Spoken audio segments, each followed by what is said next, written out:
Governments often claim they are working for the financial freedom of their citizens. They talk about stability, growth, and opportunity. But when you take a closer look at history, a much darker truth emerges. For centuries, states have used hidden financial methods to drain wealth from ordinary people while concentrating power at the top. And the surprising part is that these methods aren't new at all. They're the same tricks repeated over and over, wrapped in new names and explanations, but always serving the same purpose: to shift wealth upward and keep the majority dependent. Let's begin with the oldest tactic of all: inflation. When a government spends more money than it collects through taxes, it faces two choices. It can openly admit the problem and raise taxes, which is politically dangerous. Or it can quietly reduce the value of money, lowering the purchasing power of every coin and banknote in circulation. Ancient Rome perfected this strategy. In the 3rd century, rising military costs pushed emperors to gradually reduce the silver content in the denarius. A coin that was once nearly pure silver eventually became mostly copper with only a thin silver coating. Rome acted as if nothing had changed, but the people paid the price. Inflation surged, savings evaporated, and wages fell behind rising costs. This was a silent tax on the population, the ancient version of what central banks do today. During the Middle Ages, a different tactic emerged: forced loans. Monarchs in England, France, and Spain demanded that wealthy merchants and guilds lend money to the crown. Of course, these loans were not voluntary. Refusing meant fines, the seizure of property, or worse. Sometimes repayment was promised with interest, but it often arrived late in debased currency, or not at all. Kings funded wars and royal luxuries this way, while merchants had no choice but to surrender their capital. It was coercion, disguised as duty, and it worked for centuries. By the 17th century, the financial system itself became the trick. In 1694, Britain founded the Bank of England, not out of generosity, but because it needed money to fight wars against France. Wealthy investors lent money to the government in exchange for guaranteed interest payments. Those payments came from taxes on everyday goods like salt, beer, and cloth. Here's what this really meant. The wealthy earned safe returns by lending to the government. Those returns were ultimately paid by ordinary people through consumption taxes. This system became the foundation of modern government finance, and it still operates the same way today. When we step into the modern era, these financial mechanisms become even more widespread. Governments constantly run large deficits, issuing bonds that banks, investors, and foreign countries buy. Citizens are told that this borrowing funds infrastructure, jobs, and social programs. But in reality, a significant share flows into defense contractors, corporate subsidies, and bailouts.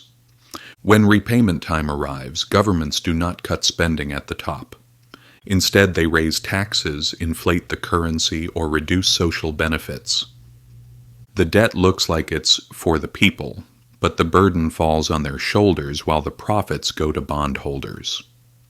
The 2008 financial crisis revealed this perfectly. Banks took massive risks, packaged toxic mortgages, and nearly collapsed the global economy. Who paid for it? Ordinary taxpayers. Who profited afterward? The same banks, which emerged even stronger. The trick was simple: privatize the gains, socialize the losses. Even pension systems are part of this pattern. For decades, workers in the US, UK, and Europe paid into state-managed retirement systems, believing their contributions were being saved. But governments rarely hold that money. They spend it immediately and leave promises, IOUs, in its place. This creates a long-term generational burden disguised in bureaucratic language. When demographic shifts make the system unsustainable, governments reform it by cutting benefits, raising the retirement age, or letting inflation quietly reduce payouts. All these mechanisms depend on one thing: public perception. Inflation is labeled growth. Forced loans are called duty. Government debt becomes investment. Bailouts are presented as stability. Pension cuts are framed as reform. The language hides the reality, a transfer of wealth from the many to the few. And these tactics keep working because most people do not study economic history, do not understand financial systems, and do not recognize the trap until the damage is done. In recent decades, governments have made these tricks even more sophisticated. Take quantitative easing, a term most people had never heard before 2008. Central banks created trillions of dollars out of nothing, buying government bonds and mortgage-backed securities. This saved the financial system, but mostly for those at the top. Asset prices soared. Stocks, bonds, and real estate skyrocketed. But who owns most assets? The wealthy. For ordinary families, the benefits were minimal, while the downside showed up in rising living costs. Another subtle tool is stealth taxation. Instead of directly raising income taxes, governments rely on inflation. If prices rise faster than wages, people lose purchasing power, a hidden tax on savings. Governments like inflation because it shrinks the real value of their debts, but for citizens, it erodes financial stability. Regulatory capture is another modern trick. In theory, regulators exist to protect the public, but historically, industries, from railroads to oil to today's tech and finance giants, shape the rules in their favor. Governments appear protective, but behind the curtain, powerful corporations write the script. War finance is yet another version of the same mechanism. During World Wars I and II, governments sold massive amounts of bonds, presenting it as patriotic duty. Citizens thought they were helping their nation, and they were, but these bonds also provided guaranteed profits to wealthy investors, backed by future tax revenues. In the 21st century, trillions spent on wars in Iraq and Afghanistan followed the same pattern. Contractors and banks profited, taxpayers paid. Governments also use complexity itself as camouflage. Thousands of pages of tax codes, financial instruments so complicated even experts struggle to explain them. Budgets filled with obscure line items. All of this keeps the public in the dark. When people cannot see how the money moves, they cannot resist the process.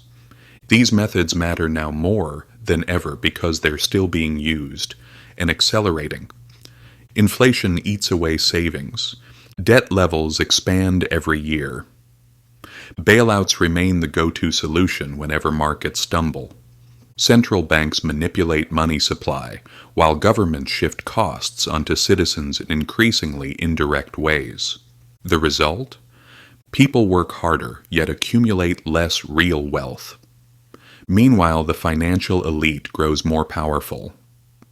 History teaches us not only that these tricks exist, but that they always return. The debased coins that impoverished Roman citizens mirror how inflation eats into your income today. The forced loans of medieval kings resemble today's debt-driven taxation. Different eras, same mechanisms. And here is the uncomfortable truth. Most people never escape these tricks because they don't realize they're trapped. They assume inflation is natural, taxes are unavoidable, bailouts are necessary. They trust the narrative instead of studying the past. That lack of knowledge is itself the most effective trick.